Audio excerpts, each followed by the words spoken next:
Hi, എല്ലാവർക്കും online ക്ലാസ്സിലേക്ക് സ്വാഗതം. നാളെ കേരള പാഠാവലി എക്സാമാണല്ലേ, മലയാളം ഫസ്റ്റ് എക്സാമാണ്. അപ്പോൾ അതിന് നിങ്ങൾക്ക് തയ്യാറെടുക്കാൻ വേണ്ടിയിട്ട് ചോദ്യങ്ങൾ ഏതൊക്കെ വിധത്തിലാണ് വരിക എന്ന് പരിചയപ്പെടുത്താനാണ് ഈ പ്രീവിയസ് ക്വസ്റ്റ്യൻ പേപ്പർ ഇടുന്നത്. അപ്പോൾ നമ്മൾ നേരത്തെ ഒരു വീഡിയോ അപ്ലോഡ് ചെയ്തിരുന്നു പ്രീവിയസ് ക്വസ്റ്റ്യൻ പേപ്പർ വെച്ചിട്ട്. അപ്പോൾ ഇതും ഒരു പ്രീവിയസ് ക്വസ്റ്റ്യൻ പേപ്പറാണ്. ഇതിൻ്റെയൊക്കെ ആൻസർ അടക്കം നിങ്ങൾക്ക് വരാൻ സാധ്യതയുള്ള ചോദ്യങ്ങളടക്കം ഒരു 7 മണിയാകുമ്പോഴത്തേക്കും വീഡിയോ അപ്ലോഡ് ചെയ്യുന്നതാണ്. അപ്പോൾ നിങ്ങളതെല്ലാവരും കാണുക. ഇപ്പോൾ ഇത് ജസ്റ്റ് ഒരു ചോദ്യമാണ്, നിങ്ങൾക്ക് ചോദ്യങ്ങൾ പരിചയപ്പെടാനാണ്. അപ്പോൾ ആദ്യം നമുക്കറിയാം എഴുതാം എന്നുള്ളതാണ്. അപ്പോൾ നമുക്ക് ആദ്യത്തെ ചോദ്യം വായിക്കാം. അപ്പോൾ ഇതിനൊരു ഈസി ടിപ്പ് ഞാൻ നിങ്ങൾക്ക് പറഞ്ഞിട്ട് തന്നിട്ടുണ്ട്. കാരണം എന്താണെന്ന് വെച്ചിട്ടുണ്ടെങ്കിൽ നിങ്ങൾ ഇതിൻ്റെ ചോദ്യങ്ങൾ ആദ്യം വായിച്ച് നോക്കിയാൽ നിങ്ങൾക്ക് ഈ പാസേജ് ഈ കവിത വായിക്കുമ്പോൾ നിങ്ങൾക്ക് ആ ചോദ്യം വായിക്കുമ്പോൾ ഇതിൻ്റെ ഉത്തരം ഇവിടെ ഉണ്ടല്ലോ എന്ന് മനസ്സിൽ വരും. അപ്പം പൂക്കൾ ഉണർന്നു ചിരിച്ച സമയത്ത് അവിടെ എത്തിച്ചേർന്നവരാരാണ് എന്നതാണ് ആദ്യത്തെ ചോദ്യം. അങ്ങനെ എല്ലാ ചോദ്യങ്ങളും നിങ്ങൾ ജസ്റ്റ് ഒന്ന് വായിച്ച് നോക്കുക, എന്നിട്ട് ഈ കവിതാഭാഗം വായിക്കാം. അപ്പോൾ കൊങ്ങിണിപ്പൂക്കൾ ഒരു പൂച്ചെടിയെ നട്ടുള്ളൂ, ഓരോ കൊമ്പും പൂത്തല്ലോ, രത്നക്കല്ലിൻ കമ്മലുപോൽ മുറ്റത്തെങ്ങും പൂക്കാലം, പൂക്കൾ ഉണർന്നു ചിരിച്ചപ്പോൾ പൂമ്പാറ്റകളും വന്നല്ലോ. അപ്പോൾ ആദ്യത്തെ ചോദ്യം നിങ്ങൾക്ക് ഓർമ്മ ഉണ്ടോ? പൂക്കൾ ഉണർന്ന് ചിരിച്ച സമയത്ത് അവിടെ എത്തിച്ചേർന്നവർ ആരാണ് എന്നായിരുന്നു ചോദ്യം. അപ്പോൾ ഇപ്പം മനസ്സിലായല്ലോ, പൂക്കൾ ഉണർന്ന് ചിരിച്ചപ്പോൾ ആരാണ് വന്നത്? പൂമ്പാറ്റകളും വന്നല്ലോ.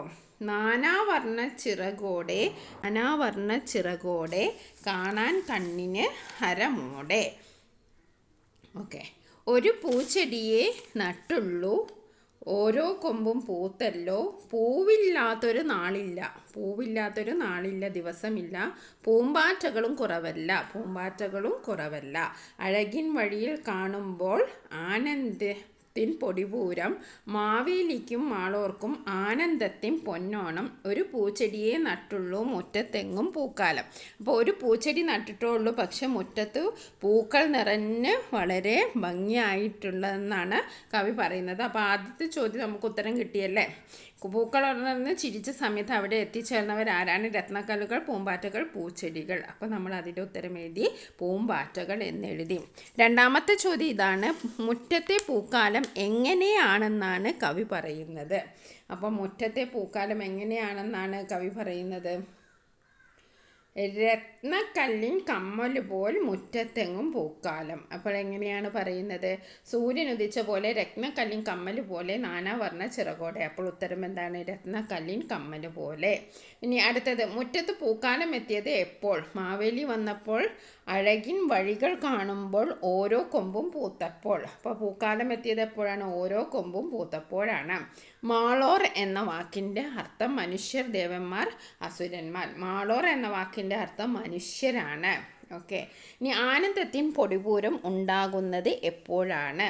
അതും ഇവിടെ ഉണ്ടായിരുന്നു. ആനന്ദത്തിൻ പൊടിപൂരം, അഴകിൻ വഴികൾ കാണുമ്പോൾ ആനന്ദത്തിൻ പൊടിപൂരം. അപ്പോൾ എപ്പോഴാണ്? അഴകിൻ വഴികൾ കാണുമ്പോൾ. ഇപ്പോൾ നമ്മൾ അതും എഴുതാം, അഴകിൻ വഴികൾ കാണുമ്പോൾ ആനന്ദത്തിൻ പൊടിപൂരം. ഇനി അടുത്ത പ്രവർത്തനം എന്താണ്? അഭിമുഖ ചോദ്യാവലിയാണ്.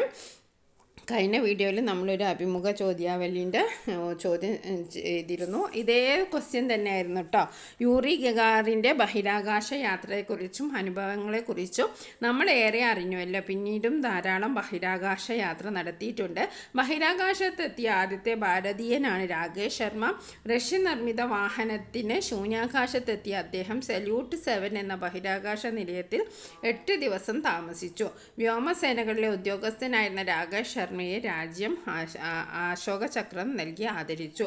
നിങ്ങളുടെ വിദ്യാലയത്തിലെ ചാന്ദ്രദിനം ഉദ്ഘാടനം ചെയ്യാനെത്തിയ അദ്ദേഹത്തോട് അഭിമുഖം നടത്താൻ അവസരം ലഭിച്ചാൽ നിങ്ങൾ എന്തെല്ലാം ചോദ്യങ്ങളാണ് ചോദിക്കുക? കുറഞ്ഞത് 5 ചോദ്യമെങ്കിലും ഉണ്ടായിരിക്കണം.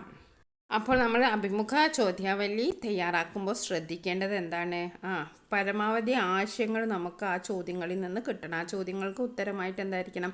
പരമാവധി ആശയങ്ങൾ കിട്ടണം. അതേപോലെ തന്നെ ഒരേ ചോദ്യം തന്നെ പല വിധത്തിൽ ചോദിക്കരുത്, വൈവിധ്യമാർന്ന ചോദ്യങ്ങൾ ചോദിക്കണം. ഓക്കെ, താങ്കൾക്ക് കുട്ടിക്കാലം മുതലേ ബഹിരാകാശ യാത്ര നടത്താൻ ആഗ്രഹമുണ്ടായിരുന്നു, അവിടെ എത്തിയപ്പോൾ ഉണ്ടായ അനുഭവം എന്താണ്? അങ്ങനെ പല വിധത്തിലുള്ള ചോദ്യങ്ങൾ നിങ്ങളുടെ ഭാവനയ്ക്കനുസരിച്ച് നിങ്ങൾക്ക് ചോദിക്കാം. ഇനി അടുത്തത് ഒരു പ്രസംഗം തയ്യാറാക്കാനാണ്. സ്നേഹിക്കയുണ്ണി നീ നിന്നെ ദ്രോഹിക്കുന്ന ജനത്തെയും ലോകം മുഴുവൻ വാസ്തവത്തിൽ ഒന്നാണ്. അതിലെ നിവാസികൾ നമ്മൾ സഹോദരങ്ങളാണ്. മുകളിൽ പറഞ്ഞ വരികളിലെ ആശയം എന്തെന്ന് വ്യക്തമായല്ലോ. മൃഗങ്ങളുടെ സ്നേഹത്തിൻ്റെയും ത്യാഗത്തിൻ്റെയും കഥയാണ് അഷിത എന്ന കഥാകാരിയുടെ മയിൽപ്പീലി സ്പർശത്തിലുള്ളത്. പരസ്പര സ്നേഹത്തിൻ്റെയും ത്യാഗത്തിൻ്റെയും ആവശ്യകതയും ലോകം ഒരു കുടുംബമാണെന്ന കാഴ്ചപ്പാടും ഉൾപ്പെടുത്തി സഭയിൽ അവതരിപ്പിക്കുന്നതിനായി ഒരു പ്രസംഗം തയ്യാറാക്കാനാണ്. അപ്പോൾ മൂന്നാമത്തെ ചോദ്യം എന്താണ്? പ്രസംഗം തയ്യാറാക്കാനാണ്. എന്തിനെ പറ്റിയിട്ടാണ്? പരസ്പര സ്നേഹത്തിൻ്റെയും ത്യാഗത്തിൻ്റെയും ആവശ്യത്തെക്കുറിച്ചുള്ള ഒരു പ്രസംഗം തയ്യാറാക്കാനാണ്. ഇനി അതിനൊരു ഉപചോദ്യമുണ്ട്. നെഹ്റു തൻ്റെ മകൾക്ക് പലപ്പോഴായി അയച്ച കത്തുകൾ പുസ്തക രൂപത്തിൽ പ്രസിദ്ധീകരിച്ചിട്ടുണ്ട്. ആ കൃതിയുടെ പേരെന്താണ്? അത് നമുക്കറിയാം. ഒരച്ഛൻ മകൾക്ക് അയച്ച കത്തുകൾ എന്നാണ് അതറിയപ്പെടുന്നത്. ഇനി അടുത്തത് ഒരു ആസ്വാദന കുറിപ്പാണ്. മമ്മി എന്നൊരു കവിത, ചെമ്മനം ചാക്കോ എഴുതിയ മമ്മി എന്ന കവിതയാണ്. അപ്പോൾ അതിനെക്കുറിച്ച് ഒരു ആസ്വാദന കുറിപ്പ് തയ്യാറാക്കാനാണ്. ഇത് നമ്മൾ ഭാഷാ സ്നേഹത്തെക്കുറിച്ചും ഭാഷയുടെ മാധുര്യത്തെക്കുറിച്ചും നമ്മളൊരു കവിത പഠിച്ചിട്ടുണ്ട്. അതുമായി കമ്പയർ ചെയ്തിട്ട് നിങ്ങൾ ആസ്വാദന കുറിപ്പ് തയ്യാറാക്കാനാണ്. ഓക്കെ, ഇനി അടുത്തത് പഴഞ്ചൊൽ വ്യാഖ്യാനമാണ്. ചെറുപ്പകാലങ്ങളുള്ള ശീലം മറക്കുമ്പോൾ മനുഷ്യനുള്ള കാലം. ഈ വരികളുടെ ആശയം അറിയാമല്ലോ. താഴെ കൊടുത്തിട്ടുള്ള പഴഞ്ചൊല്ലുകളിൽ ഈ ആശയം വരാത്ത പഴഞ്ചൊല്ല് ഏതാണെന്ന് കണ്ടെത്തുക. അപ്പോൾ ഈ ആശയം വരാത്തതാണ് എഴുതേണ്ടത്.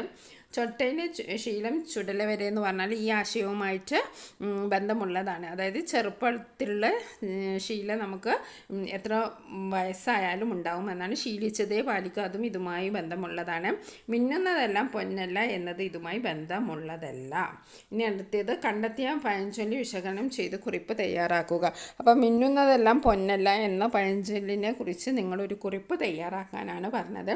അപ്പോൾ പഴഞ്ചൊല്ലുമായി ബന്ധപ്പെട്ട എന്തെങ്കിലും ചോദ്യം നമുക്ക് പ്രതീക്ഷിക്കാം. ഇനി അടുത്തത് ഒരു അനുഭവ കുറിപ്പാണ്. വേനലിൻ്റെ ഒഴിവ് എന്ന കഥയിലെ അമ്മുവിനെയും മുത്തശ്ശിയെയും നിങ്ങൾ പരിചയപ്പെട്ടല്ലോ. മുത്തശ്ശിയുടെ കൂടെ വയൽവരമ്പിലൂടെ നടന്നും കുളത്തിൽ കുളിച്ചും കഥകൾ കേട്ടും ഒരുപാട് അനുഭവങ്ങളുമായാണ് അമ്മു മടങ്ങിയത്. സ്കൂൾ തുറന്ന് ക്ലാസ്സിലെത്തിയ കുട്ടികളോട് തങ്ങളുടെ അവധിക്കാല അനുഭവങ്ങൾ എഴുതാൻ അധ്യാപിക ആവശ്യപ്പെട്ടു. അമ്മുവും തൻ്റെ അനുഭവങ്ങൾ വിശദമായി എഴുതി. എന്തായിരിക്കും അമ്മ എഴുതിയിട്ടുണ്ടാവുക? എഴുതി നോക്കുക. പിന്നെ അടുത്ത ചോദ്യം, വേനലിൻ്റെ ഒഴിവ് ആരുടെ രചനയാണ്? മാധവിക്കുട്ടിയുടെ രചനയാണ്. അപ്പോൾ ഈ അനുഭവ കുറിപ്പ്, പഴഞ്ചൊൽ വ്യാഖ്യാനം, അഭിമുഖ ചോദ്യാവലി, ഈ 3 കാര്യങ്ങളും നമ്മൾ കഴിഞ്ഞ വീഡിയോയിലും ഡിസ്കസ് ചെയ്തതാണ്. ഇതേ പല ചോദ്യങ്ങൾ വ്യത്യസ്തമാകാം, പക്ഷേ ഈ ചോദ്യങ്ങളൊക്കെ ഉണ്ടായിരുന്നു. അനുഭവക്കുറിപ്പ് നേരത്തെ വീഡിയോയിൽ നിങ്ങൾ കൊറോണയെക്കുറിച്ചുള്ള ഒരു അനുഭവക്കുറിപ്പ് എഴുതാനാണ്. അപ്പോൾ അനുഭവക്കുറിപ്പ് ചോദ്യങ്ങൾ പലവിധമാകാം, പക്ഷേ നിങ്ങളുടെ അനുഭവം ഒന്ന് എഴുതാനിട്ടുണ്ടാവും.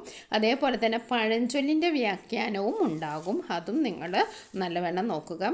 പിന്നെ അഭിമുഖ ചോദ്യാവലി 2 വർഷങ്ങളിലും യൂറി ഗഗാറിൻ്റെ ബഹിരാകാശ യാത്രയെക്കുറിച്ചാണ് വന്നത്. ഇനി വേറെ തലത്തിലും വരാം.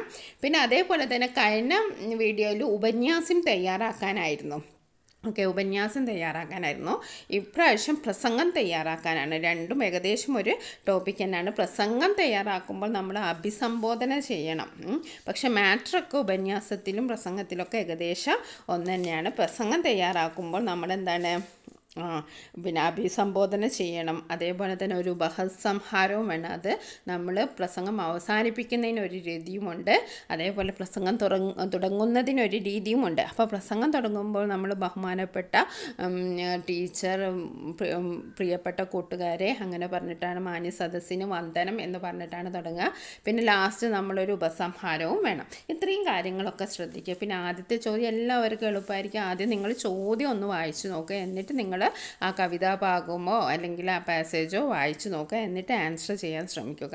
പിന്നെ നിങ്ങൾ ഈ പറഞ്ഞ കാര്യങ്ങളൊക്കെ ഒന്ന് നോക്കുക. എല്ലാവരും നല്ലവണ്ണം പാഠപുസ്തകം വായിക്കുക. ഓരോ പാഠത്തിൻ്റെയും ആശയം നിങ്ങൾ മനസ്സിലാക്കി വെക്കുക. Okay, thank you.